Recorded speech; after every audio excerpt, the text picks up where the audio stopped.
चुप हम जबरदस्ती किया जाता है, मौन हम अपनी मर्जी से होते हैं। चुप हमें बोलने की इच्छा हो रही है और हमें कह दिया जाता है चुप। चाहे मम्मी बोल दें, चाहे पापा बोल दें, चाहे बाहर वाला बोल दे, चाहे हम ही बोल दें कि कई बार हम मजबूरी में, सामने वाला हमसे बहुत बड़ा होता है, ज्यादा ताकतवर होता है, तो कई बार हमें चुप रहना पड़ता है।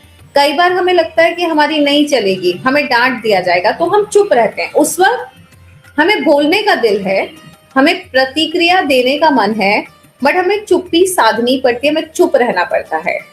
और मौन में हमको पता है कि हम सही हैं, बट हम प्रतिक्रिया नहीं दे रहे हैं। हमने तय किया है कि हमें इस स्थिति में मौन रहना है। तो चुप्पी जबरदस्ती होती है, मौन दिल से होता है ना। चुप्पी दुनिया करती है, मौन हम खुद करते हैं कि नहीं, I don't want to talk about it, मुझे रिएक्ट ही नहीं करना है। चुप जब हम बोलते हैं, है ना, जब हम चुप रहते हैं तो हम प्रतिक्रिया देने से अपने आप को मजबूर फील करते हैं कि अरे नहीं देनी है प्रतिक्रिया।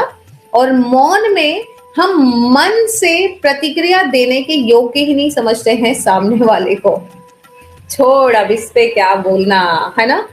सो मौन हमारी मर्जी से होता है, चुप्पी हमारी मजबूरी से होता है।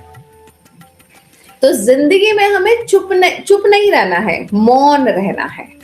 चुप्पी में मजबूरी आ जाएगी, मौन में आपके मन में स्थिरता आ जाएगी कि हमको बहुत उबाल आ रहा है, बट फिर हमने मौन साधा तो हमारे दिल में, हमारे मन में स्थिरता आ गई। तो शिव का एक रूप स्थिरता भी है, स्थिर होना सिखाते हैं शिव, है ना। जैसे बहुत बड़ा आकाश है, आकाश मौन रहता है कब, जब बादल प्रतिक्रिया दे रहे हैं, बादल चल रहे हैं, कभी कुछ हो रहा है आकाश में, कभी कुछ मौसम बदल रहा है, आकाश कुछ नहीं बोलता, आकाश मौन रहता है। शिव हमको देख रहे होते हैं, जैसे कि मैंने हमेशा बताया जब हम शिव की बातें कर रहे हैं कि अब क्यों भूचाल आने वाला है पृथ्वी पे, क्योंकि कभी भी बहुत सारी चीजें मौन रहना जरूरी होता है, सामने कुछ भी चल रहा हो। हमें सृष्टि को रोकना नहीं है शोर करके, हमें मौन रह के उसको ऑब्जर्व करना है, और जब वक्त आएगा तब एक्शन लेना है। That is Shiv.